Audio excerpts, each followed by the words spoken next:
Tonight on 16 by 9. Bitcoins are transferred directly from person to person via the net without going through a bank or clearinghouse. The Bitcoin revolution. This is going to change the world. A brand new currency with no government control. No president, no king in this world can stop a Bitcoin transaction. And then, not criminally responsible. It's like being caught in a tide or in the ocean, you know. You're in something that's bigger and stronger than you are. Controversy in the justice system. A killer is a killer is a killer, mentally ill or not. And families caught in the middle. Then, taking a free ride. From my earliest memories I can remember, I've always been fascinated with freight trains. I have a feeling that before this train leaves, someone's gonna come and kick me out.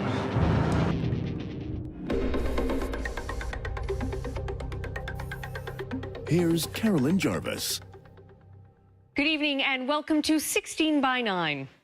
As the dollar and the euro continue their slow path to recovery, some people are trading in their money for a currency that is already booming. It's called Bitcoin, and it's the currency of the internet. Invented 5 years ago by an anonymous programmer, Bitcoin has no government tied to it, no delay when sending money, and few, if any, transaction fees. And while many people still may not consider Bitcoin real money, it's making some people really rich.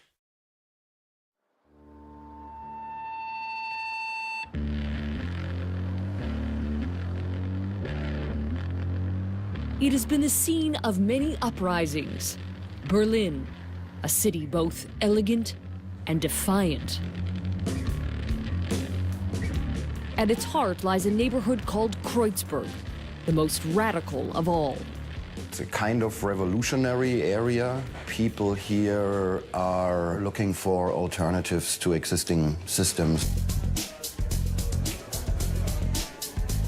It is here, from behind his bar, that Jörg Platzer leads a modern-day rebellion against the current financial system and the governments that control it. It's a digital money that can be transferred at almost no cost in split seconds around the globe from human to human. What he's talking about is Bitcoin, an online currency that is taking off. That is 0.0353 Bitcoin, please. Bitcoin is different than anything you're used to.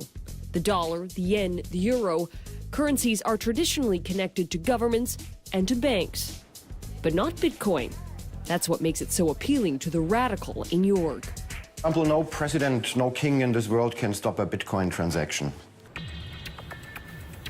Governments accustomed to paper money protected by bank rules are struggling, trying to figure out what to do about this new virtual currency built for the internet age. Some countries have made it illegal, others are trying to regulate it. And just this month, the United States held Senate hearings into Bitcoin. Bitcoin should not be regulated, Bitcoin cannot be regulated, and governments should just take the fingers off Bitcoin. Aaron Koenig is a libertarian who's very public about his view of governments and their banks. We need a different monetary system, and Bitcoin can be it. He blames them for the world's financial woes. The current monetary system is a big fraud. It's a big Ponzi scheme. All this financial crisis we've been through, it's all very much linked to the monetary system that we have, which is a very bad and evil system. And while he doesn't believe in banks, he does believe in Bitcoin. I'm happy not to have my money in the bank because I don't trust banks. I'd rather have my money in gold, silver, real estate, Bitcoin, because that's safe. Germany is the only country that's given Bitcoin the official stamp of approval, deeming it private money. So here, at about 24 shops that accept it, you can use Bitcoin just like you'd use a euro. Jörg's bar was the first to accept Bitcoin and has become a gathering place for believers. We are from Holland. We made a decision to make a road trip to Berlin. I want to spend some Bitcoins because they are one of the places to be at the moment. Jörg is absolutely certain Bitcoin will eventually be used everywhere. I'm as confident about that as I was 25 years ago about email, when everybody told me, Jörg, who is ever going to send these funny computer-to-computer messages? That's got no future. Bitcoin has been around since 2008, when this email was sent out to a group of techies. It talked about a new electronic cash system, and it was authored by Satoshi Nakamoto, a person or group of people who remain a mystery. The premise of Bitcoin can be tricky to explain. Bitcoin is a cryptocurrency, virtual money that exists in cyberspace. What is Bitcoin? Bitcoin is the first decentralized digital currency. While governments make new money by printing more at the mint, Bitcoins are mined, not unlike gold. Except here, a supercomputer, or even a computer whiz, mines new Bitcoins by cracking a complex code unique to each Bitcoin. With Bitcoin, miners use special software to solve math problems and are issued a certain number of Bitcoins in exchange. When a code is cracked, the person who owns the computer now has a new Bitcoin.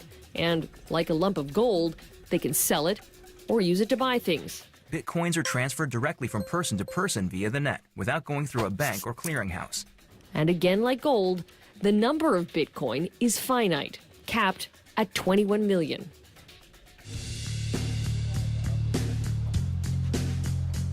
We wanted to try out Bitcoin, so equipped with a digital wallet that we downloaded onto a smartphone, we gave it a shot. The process is relatively simple. That's my wallet with my code. Our phone scans a code, and Bitcoins instantly go from our digital wallet to the stores. And you've received 0.01572 Bitcoin. Bitcoin to me, yes. Unlike a debit card, the transaction doesn't go through a bank. And unlike a credit card, there were almost no fees. You can really compare to the internet in the early 90s. Not that many people used it, and when you try to explain it to somebody, everybody would say, who needs that? It's just for computer freaks. I heard it all before. Hello? Aaron Koenig is so convinced Bitcoin is the way of the future that he's running a Bitcoin exchange. This may not look like a typical trading floor, but it works the same way. People meet to buy and sell Bitcoin. 100 euros would be 0.79. But Bitcoin has another, very different kind of believer than anti-government libertarians. At the epicenter of capitalism, in downtown Manhattan, we caught up with the speculators.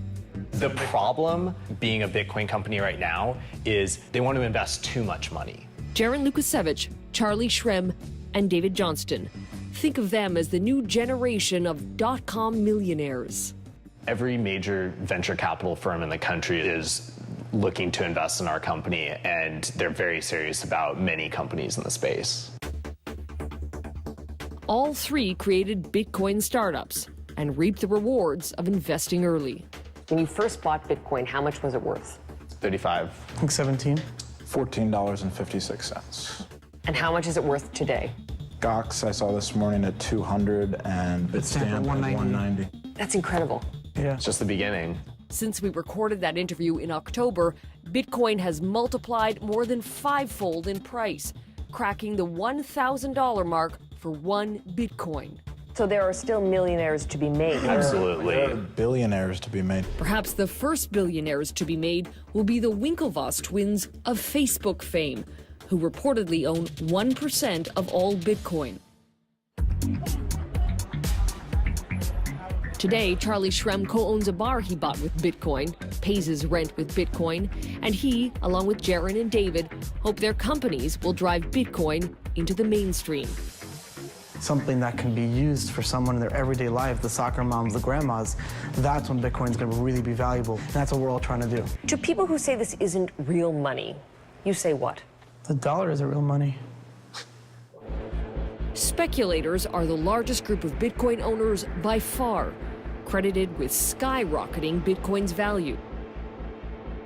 But some of the same things that attract speculators are drawing in another group. Breaking news tonight, a mysterious online marketplace. The FBI has seized control of the Silk Road. It's like cocaine and heroin. And it's making Bitcoin front page news. Next, a cyber currency and its criminal connection. It often can become a haven for money launderers, terrorists, narco-terrorists, etc.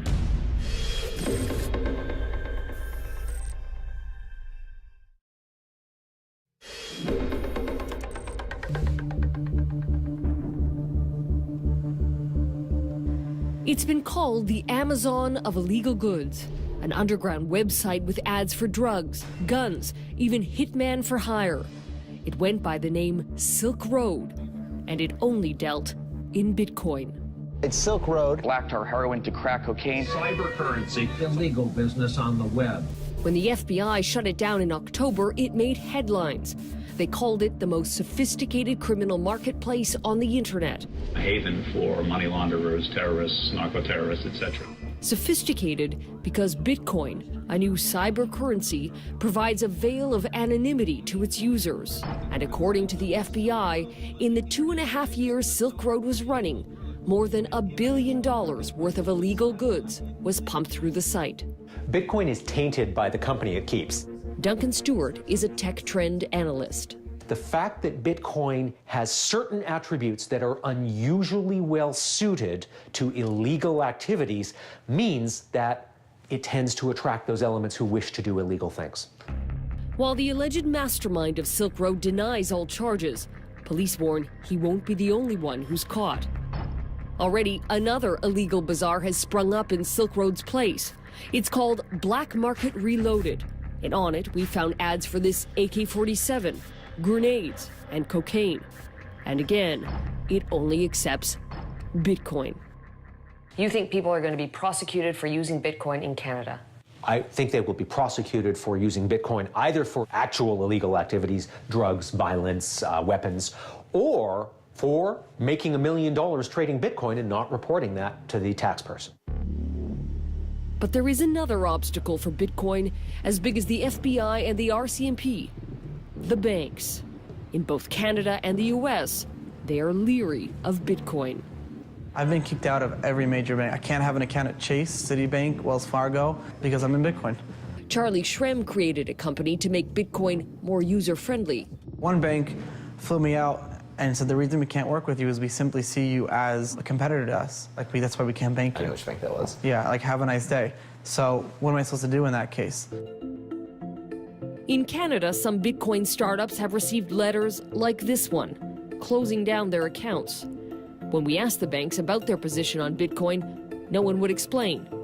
But security expert Michael Perklin has a theory. The way that the Bitcoin technology works, you don't need banks. You can be your own bank. That's got to be a scary notion if you're one of the major 5 banks in Canada. You're taking business away from the bank. It definitely is a sea change. Could the banks shut down Bitcoin? No. They can make it difficult to use, and they can make it difficult to go back and forth between traditional currencies and Bitcoin. But there's nothing that a bank can do to shut down Bitcoin. The rub for banks is that in the cyber world, you won't need a checking or savings account. People will be able to keep their money in an electronic wallet. So given this new technology, what will the banks look like in 20 years' time? Hi, I'm Mike. How's it going? And hi, you're Carolyn. How's it going? People can be their own banks. And if there's a sign that time is near, this could be it. So say we want to do $120. This is going to get you 0.5438 Bitcoin. The world's first, and so far only, Bitcoin ATM.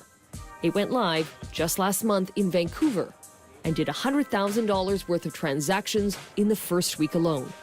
The company's co-founder, Mitchell Demeter. We're going to be spreading those out across Canada, probably hitting the major cities, Calgary, Toronto, Montreal, and Ottawa. Currency expert Arvind Jan doesn't buy it. He says Bitcoin is unreliable and too much of a mystery. It's being issued by an algorithm on computer, but who's deciding that? Who decides how many dollars are issued? Who has control over that? And that part gives me a bit of a fear that it has the potential to become a Ponzi scheme.